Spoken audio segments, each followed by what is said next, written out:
The emergency klaxon didn't belong in a quiet cargo bay at 0312.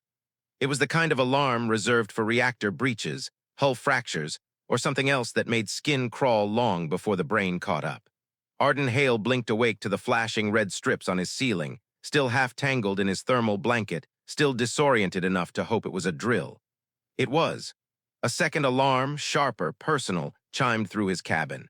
Someone was at his door, someone overriding the lock. Arden threw himself upright. Who the hell? The door slid open before the question finished. She stood there, framed by the emergency lights like a figure carved out of myth. Tall. Composed, except not composed at all. Her usually sleek crystalline skin, deep obsidian with faint amethyst undertones, was streaked with glowing blue fluid that pulsed like liquid lightning. The luminescence flickered across her arms, her collarbone, her jaw, and her breathing. Shallow, controlled, too controlled. Arden Hale, she said, her voice soft, formal, almost ceremonial despite the tremor beneath. I require assistance. Lyssari Varyn, lead xenophysicist, high-ranking envoy of the Kethari Dominion, beautiful in a way that always made Arden forget words for a second too long, and right now visibly hurt. Every instinct he had snapped into place. What happened? Containment rupture, she managed. Dark matter coolant, phase unstable, it is corrosive to Kethari tissue. She stepped inside and the door sealed behind her. I cannot go to medical. Why not? Her eyes, a shade between violet and starlit silver, flickered. They will report my error. Arden exhaled sharply. Of course, the Kethari obsession with perfection. One mistake was a mark that followed you for decades. Asking for help? Unthinkable, except she was here, and she had come to him. The glowing fluid on her arms sizzled softly, eating into the thin fabric of her uniform with unsettling patience. Okay, he said, steadying his breath even as adrenaline surged. We need to neutralize that stuff before it gets deeper. He guided her toward the small maintenance alcove, originally meant for cleaning tools, not alien envoys. Zit, she obeyed with rigid grace, jaw tightening as she lowered herself. Her posture was all discipline, all pride holding together what her body clearly wanted to tremble through. Arden grabbed solvent packs, neutralizers, sterile cloths, whatever his engineer's kit could offer against a substance not meant to touch organic life. Tell me where it hurts the worst. Her hesitation was microscopic, but real. Kethari do not discuss pain. Lyssari, he said quietly, taking her arm. Right now you're not Kethari, you're someone who needs help. Let me do that. Her eyes widened the slightest fraction, as if no one had ever spoken to her that way. She extended her arm without another word. The glowing fluid hissed when he applied the neutralizer. She inhaled sharply, tiny muscles across her collarbone tightening like piano wire. Arden worked carefully, voice low, steady, explaining each motion, not because she needed the briefing, but because grounding her mattered. This compound reacts fast. You were lucky. Luck is not a variable I rely on. You did tonight. A flicker passed through her features, a crack in the armor. He continued cleaning her skin, watching the dangerous glow fade into dull streaks. Her natural bioluminescence, soft violet pulses, slowly returned beneath. You chose me, Arden said as he cleared the last patch of coolant from her forearm. Why? Lyssari's gaze lowered, something unguarded slipping through. Because you do not fear imperfection. Because helping others is not shameful to your species. She paused, then added, barely above a whisper, and I calculated you would not report me. He froze for a moment, not because of her logic, but because of her tone. It wasn't calculation, it was trust. She flinched when he reached the fabric across her shoulder, partially melted, fused to her skin. This will hurt, he warned. I am aware. Her voice didn't shake, but her light did, a trembling shimmer along her neck. Lyssari, he said softly, you don't have to pretend you're not scared. Her eyes lifted to his, luminous and vulnerable. I am not scared of the pain, she whispered. I am scared that someone saw me fail. Arden's chest tightened, not with sympathy, but with something heavier. Everyone fails, he murmured, but not everyone asks for help. That's the part that makes you strong. Her breathing stilled. Slowly, her shoulders relaxed. He finished neutralizing the last streak, ensuring no residue remained. The glow faded entirely, leaving her skin dark and smooth, beautiful even beneath the harsh emergency lights. When he stepped back, she watched him with an expression he had never seen on her before. Soft, searching, almost reverent.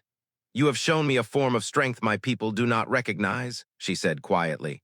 I am uncertain how to process it. Arden smiled faintly. We'll figure it out. Arden couldn't stop replaying the night in his head. Even as the station cycled into its artificial morning, even as he walked the engineering deck like everything was normal, every system check felt like background noise beneath one persistent thought. She had come to him, not to medical, not to her own team, to him.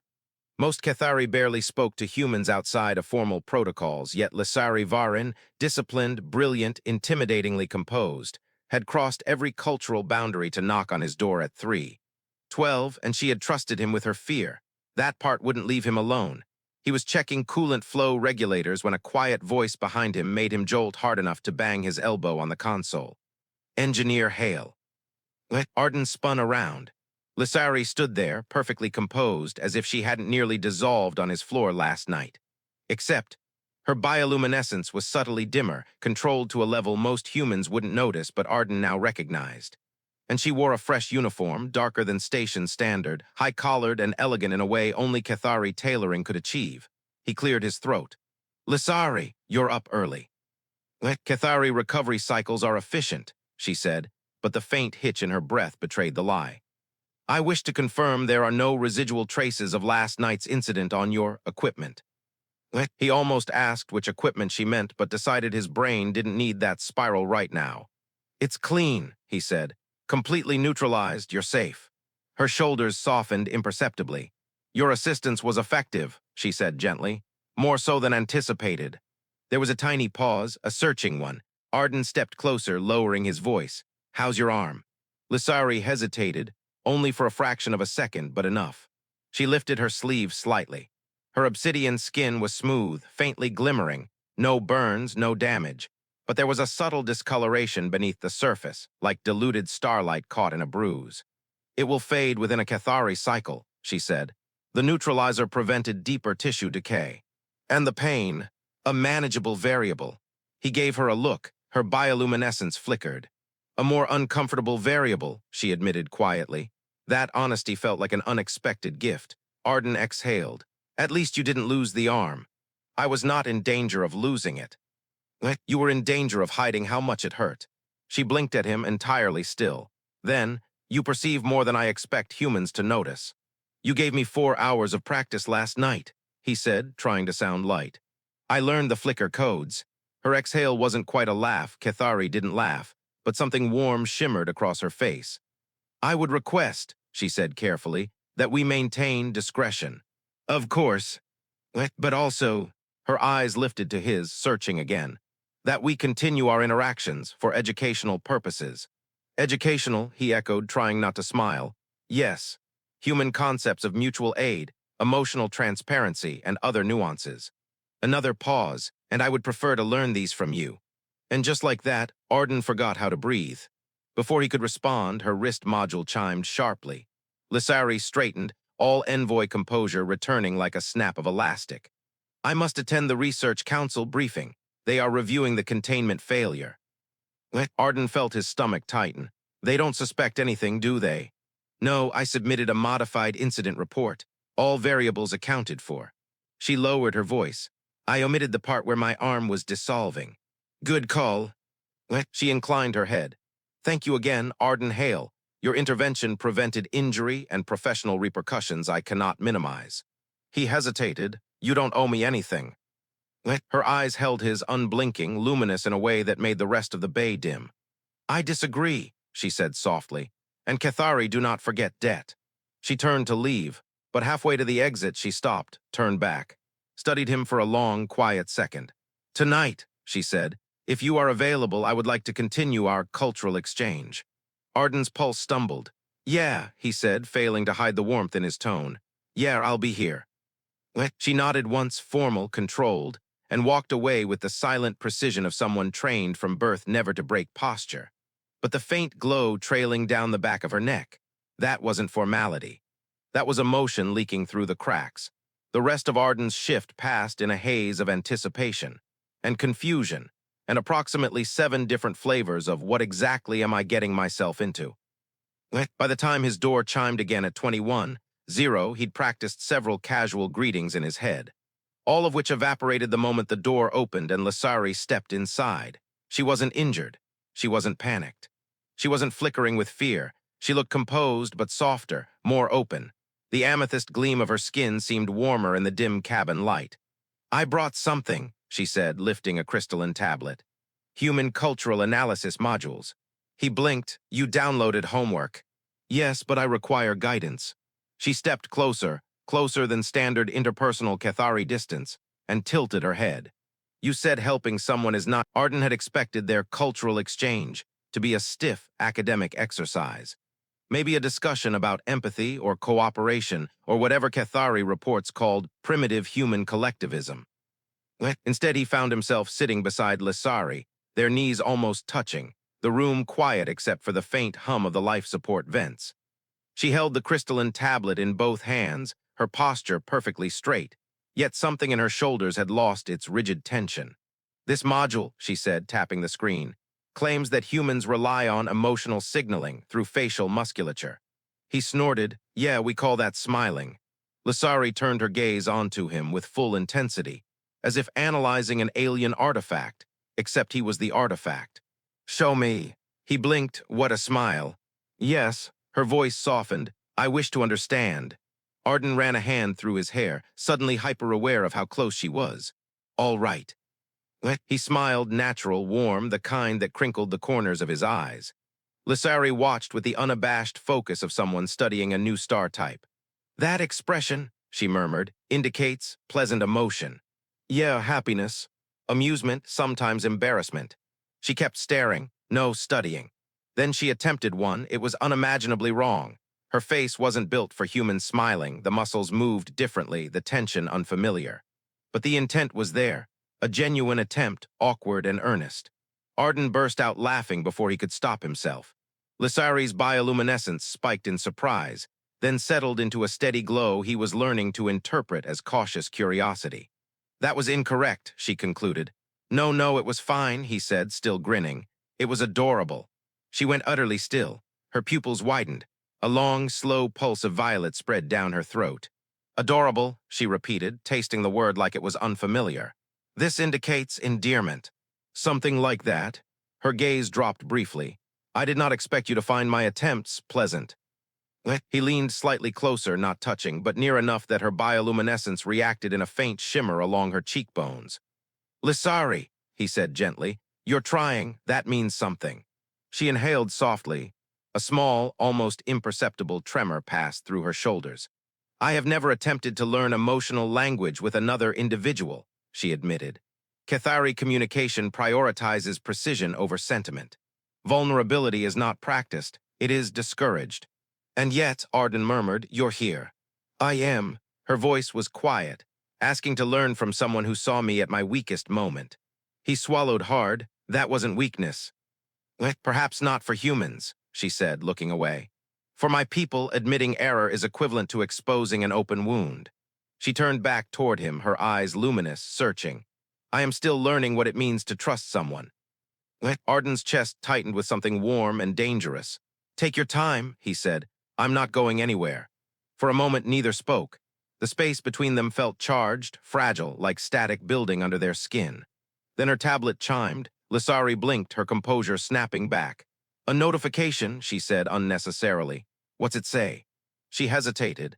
"A meeting, mandatory. The council is reviewing the containment failure in more detail." Arden felt a stab of concern. "They're not suspecting you, right?" "No," but the word was too quick, too sharp. "Lyssari." Her jaw tightened. "The council believes the rupture may have resulted from operator negligence. They have requested additional analysis." Additional analysis was Kethari for interrogation. Arden's stomach dropped. "They're targeting you." "It is not confirmed." Her voice was calm, but the faint, rapid flicker along her collarbone betrayed fear she wouldn't name. "They will question the sequence of events. They may detect inconsistencies in my report." "Because you covered up coming to me." "Yes." Silence filled the cabin. She stared at her hands, long, elegant, steady. But her bioluminescence trembled in tiny pulses she didn't seem to realize she was emitting. "Arden," she said quietly, "if they discover what happened, I will lose my rank, possibly my position. I may be recalled to the Dominion." He felt the words like a punch to the ribs. Recalled, taken away. "You didn't deserve any of this," he said, struggling to keep his voice steady. You were hurt, you needed help, that shouldn't be a crime. But it is. She stood abruptly, tablet clutched to her chest. Her composure was cracking, tiny fractures spreading through a mask she'd worn her entire life. I must go, she said. He rose too. Lyssari. She paused, her back to him, head slightly bowed. The dim cabin lights traced the elegant lines of her silhouette, the faint glow of her bioluminescence shimmering like a heartbeat across her skin. When she spoke, her voice was barely audible. I came to you last night because I calculated you would help without judgment. A soft, trembling pulse moved down her spine. I did not anticipate that you would care. Arden froze. She turned half toward him, silver-violet eyes luminous with emotion she didn't have a word for. And now, she whispered, I do not know which part of that frightens me more. Before he could respond, before he could tell her he cared more than he should, she stepped through the door, letting it close behind her with a soft hiss. Arden stood alone in the dim cabin. His pulse raced, his thoughts spiraled. He wasn't supposed to get attached. She wasn't supposed to trust him. The corridor outside the engineering deck felt colder than usual. Arden walked with quick, purposeful steps, though he had no real destination. He needed movement, something to match the restless churn in his chest. Lyssari hadn't returned a single message since leaving his cabin. Not a status update, not a signal of reassurance, not even a flicker through the internal comm channels. Silence. And silence from a Kethari meant one of two things: control or danger. By the time Arden reached the observation walkway overlooking the central research hub, the council session had already begun. Through the transparent partition, he could see the Kethari council members, tall silhouettes lined in ceremonial starlight plating, arrayed in a half-circle. Lyssari stood alone in the center. Her posture was flawless, but Arden saw what others wouldn't, the faint flicker pulsing along her neck and shoulder. Anxiety, shame, conflict, a storm she was failing to hide. A council member spoke, voice crisp with authority. Dr. Varyn, your report suggests the rupture originated from a cascade inside the containment field. No operator error noted. Lyssari's jaw tightened. Yes, counselor. And yet, another voice cut in. Sensor logs indicate your biosignature was closest to the breach point. Explain. The pulse at her throat stuttered. That was fear. Arden pressed a hand against the glass. He shouldn't be here. He had no right. But every instinct screamed that she was standing alone against an entire system designed to crush weakness. Lyssari bowed her head slightly. I was closest because I was adjusting the phase stabilizers at the moment of rupture. I attempted to reinforce the field manually. And did you succeed? The counselor asked, though the answer was obvious. Lyssari hesitated. No. A quiet murmur rippled through the chamber. Kethari disapproval wasn't loud. It was colder, sharper, almost surgical. Arden exhaled shakily. This was wrong. She didn't deserve this interrogation, not for a containment failure caused by faulty shielding, not for needing help, not for choosing him. A third counselor stepped forward, tone clinical.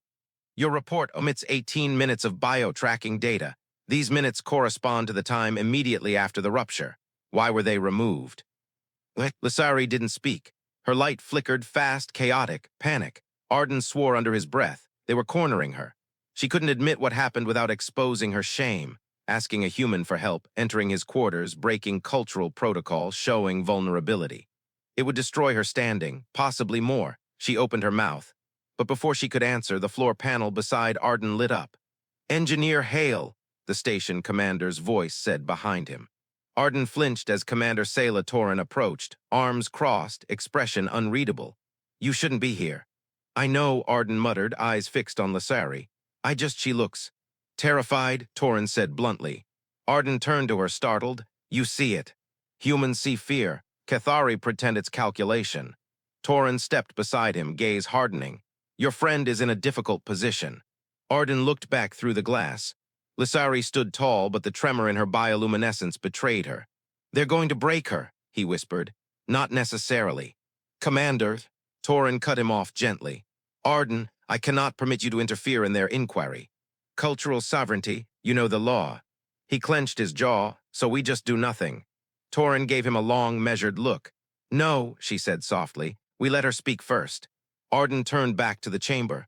Lyssari lifted her head. Her voice when she spoke was quiet, but steady. I removed 18 minutes of data, she said, because those minutes contained what I perceived as unacceptable behavior. Arden's breath caught. Don't do this, he thought. Don't sacrifice yourself. One counselor tilted his head. Explain this behavior. Lyssari's light pulsed faster. Her fingers flexed subtly at her sides. I sought assistance, she said. 3 words, simple, devastating. The council chamber froze. Sought assistance, the chairperson repeated sharply. From whom? Arden's heart pounded so hard he thought the glass would vibrate. Lyssari inhaled. Her throat flickered softly, not fear this time, but resolve. From a human. Shock rippled through the council. Disbelief, judgment, outrage disguised as discipline. You requested aid from an inferior species. No, Lyssari lifted her chin. I received aid from an equal. The room fell utterly silent. Arden's breath stilled. Even Torin blinked. One counselor's voice turned icy. You understand the consequences of this admission. Lyssari didn't lower her gaze. I do. And yet you confess. A long pause, then. Yes, she whispered, because it is the truth. Arden felt something in his chest break, something fragile and fiercely protective. She had chosen honesty, not because it benefited her, not because it saved her, but because it honored what happened between them. Counselor Varyn stepped forward, expression hard. Then the council will deliberate disciplinary action. Lyssari bowed her head. I accept. They dismissed her with a gesture. She turned, leaving the chamber with dignified silence. Though Arden saw the faint tremor in her shoulders, the effort it took not to collapse under the weight of centuries of cultural expectation. As she exited into the hallway, she lifted her eyes and saw Arden standing there. She froze. They were separated by only a few meters, but the space felt charged, heavy with everything unsaid. Her voice was a whisper. You witnessed. I did. You heard my admission. I did. Something flickered across her face, shame, fear, relief, all tangled. I may lose my position, she murmured. My rank, my future. Arden stepped closer until only a breath separated them. Then you won't face that alone. Her bioluminescence shivered, soft, luminous, fragile as first dawn. You cannot, humans cannot defend me. You have no voice in Kethari councils. I know, he said, but I can stand beside you. Lyssari didn't return to her quarters after the inquiry. Kethari custom said she should isolate herself while awaiting judgment. Silence, reflection, stillness. But instead she walked the long curve of the station's upper ring, her steps slowing only when she reached the observation deck. Arden found her there. She stood before the glass, staring into the star-washed void as if expecting it to speak. Her hands were clasped tightly behind her back, knuckles pale beneath obsidian skin. A constellation of faint violet pulses kept flickering along her spine. Fear, uncertainty, shame, determination, tangled beyond her own understanding. He approached quietly. You don't have to stand up here alone, he said. She didn't turn, but her shoulders shifted.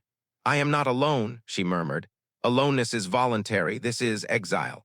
Arden moved beside her anyway, deliberately close without touching. What you're facing isn't exile. She let out a slow exhale. To my people it is. Arden studied her profile.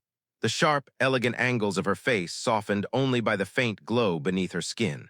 She looked composed, almost statuesque, except for the tiny quiver in her luminescence that betrayed how much she was fighting to stay that way. They're your counsel, he said gently, not your executioners. Do not be so certain, she whispered. She finally turned toward him slowly, as if the movement itself required effort. Her eyes caught the dim cabin reflection of starlight, making them appear deeper, more fragile than he'd ever seen.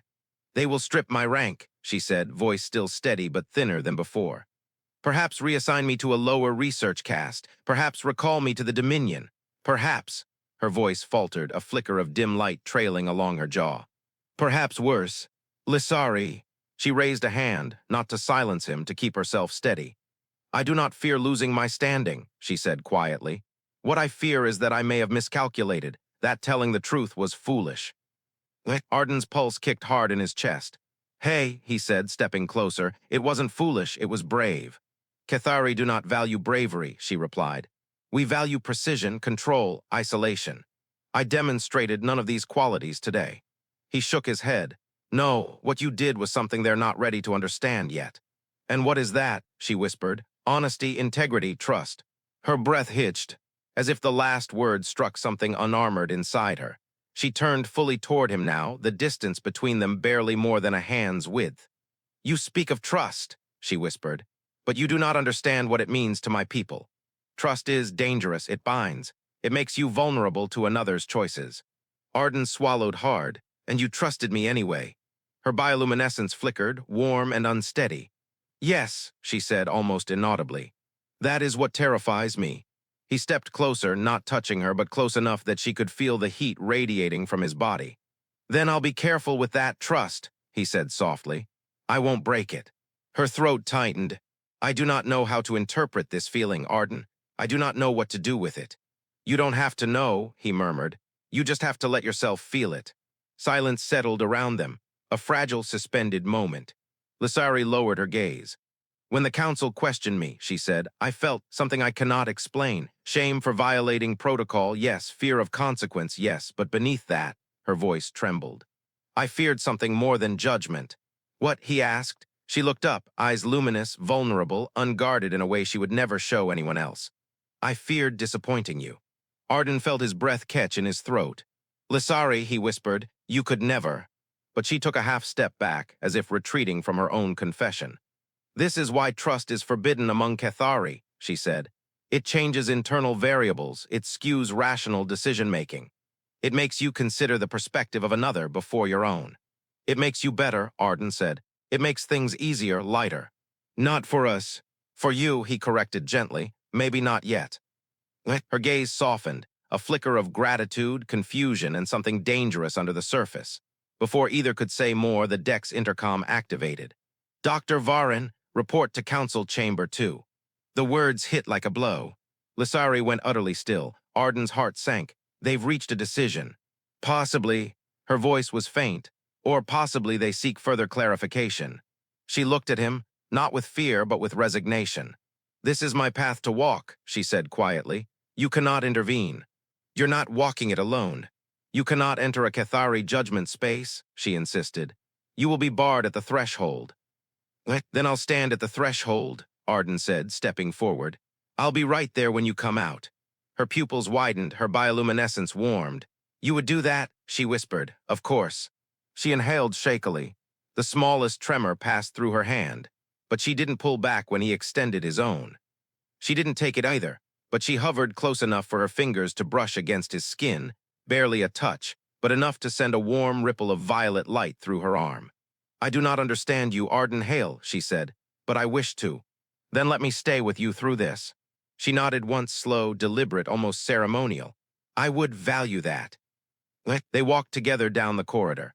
Her silence no longer isolation, his presence no longer reassurance, but something deeper, steadier, forming in the quiet between their steps. When they reached the council entrance, she stopped. This is where you must stay, she murmured. Arden nodded and stepped aside. Lyssari turned, but hesitated. Then, with a bravery, Arden didn't sit, didn't pace, didn't breathe properly. He simply stood exactly where Lyssari had left him, back straight, teeth clenched, eyes fixed on the sealed council doors as if he could will them to open. Minutes stretched, then more. Then too many, every scenario ran through his mind. Demotion, reassignment, recall, exile, and the one possibility he refused to let himself think, permanent removal from the station. No, they wouldn't dare, would they? He pressed his palms against the cold metal wall, trying to quiet the pounding in his chest. For someone with no political standing, no authority, and no right to interfere. He had never wanted influence so badly. Footsteps echoed from the far end of the hall. A cluster of Kethari researchers approached, their bioluminescence dimmed with anxious curiosity. Two humans trailed behind, whispering. Everyone knew something was happening. Everyone felt the tension. But Arden didn't move, not until the council doors finally opened with a soft hydraulic hiss. Lyssari stepped out. She walked slowly, not with the crisp, perfect precision of a Kethari envoy, but with a strange, uncertain grace, as if relearning her own balance. Her shoulders were held high, but her light. Her light was dim, not extinguished, not broken, but subdued like a star pulled behind cloud cover. Arden took one step forward. Lyssari. She lifted her gaze. He saw everything in that look, fear, shame, exhaustion, relief, confusion, and something else threaded through them like a quiet current. She inhaled. The council reached a ruling. Arden's throat tightened. What did they decide? She opened her hand. In her palm lay a thin metal insignia, her rank plate.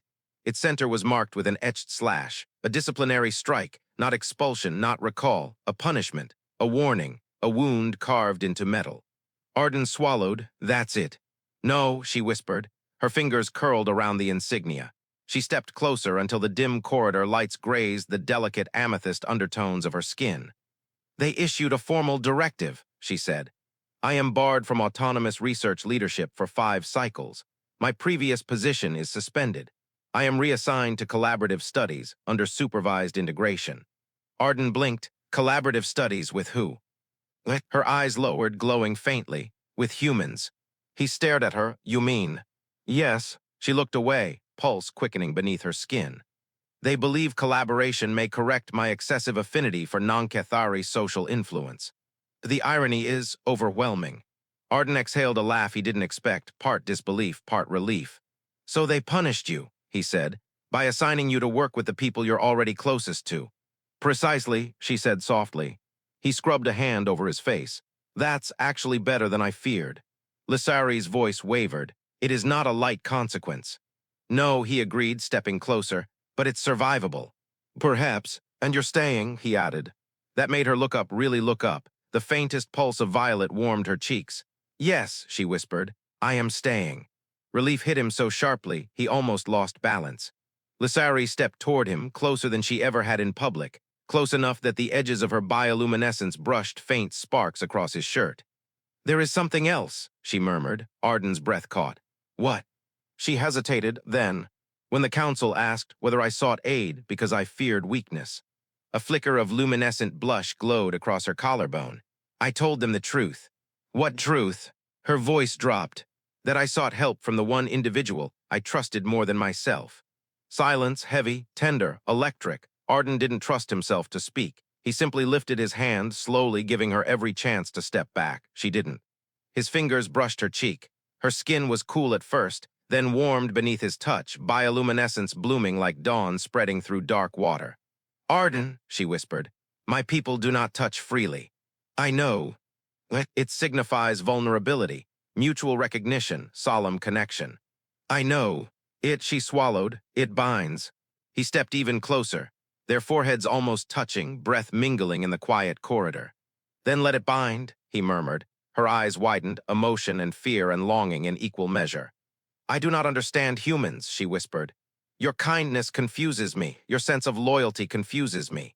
You stand beside me without obligation. You care without calculation. This is not logical. It doesn't have to be logical, he said softly. It just has to be real. Her breath trembled. Then she leaned into his touch, not fully, not boldly, but with the tentative certainty of someone stepping across a forbidden threshold. Her bioluminescence bloomed. Arden Hale, she breathed, you are dangerous. Why? Because you make me want what my people taught me to fear. And what's that? She held his gaze. Connection. Arden smiled faintly. Then we'll learn it together. A long, fragile moment passed between them. Quiet, suspended, shimmering with the beginning of something neither knew how to name. Then she drew back slightly, not out of rejection, but with the soft reluctance of parting from warmth.